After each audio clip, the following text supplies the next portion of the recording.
My name's Tom, and I have been a franchisee for 4 years. Before that, I ran a hotel in Chichester with my wife. It was lockdown. We had recently taken redundancy from our job in the hotel. So we were kind of looking for things, but not looking too hard. My wife discovered it actually. She saw an advert on Facebook. Huskies were looking for franchisees in our area, and we started looking into it, and it seemed that it was something that we would be able to leverage our skills for.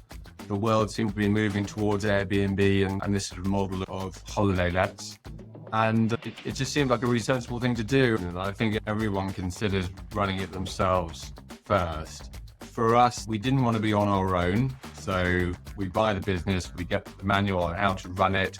We get expertise in sales and marketing and all the things that we need to run a successful business. Probably the most important thing from my perspective is in marketing.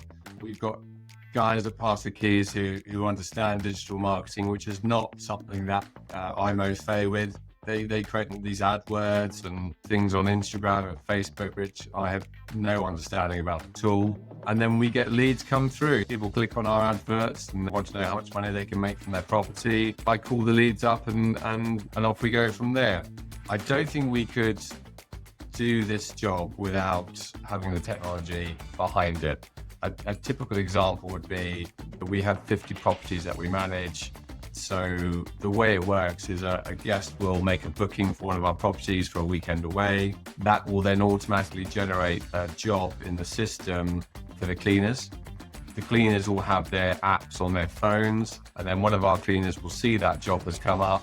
They can accept it and select that job. Crucially, they also then check in on their phone, on their app. That doesn't seem like such a big deal, but when you've got, say, 10, 15, 20 cleans that day, it's quite nice to be able to go on your computer and you can see all the cleaners have arrived at all their properties and see that the cleaner has in fact done what they've needed to do. So we're 4 years in now. We have a full-time assistant and we have an on-the-ground assistant. We would love to get a manager who can run the company for us on a day-to-day basis so that we can then start up another company, run another business. That's where we want to get to.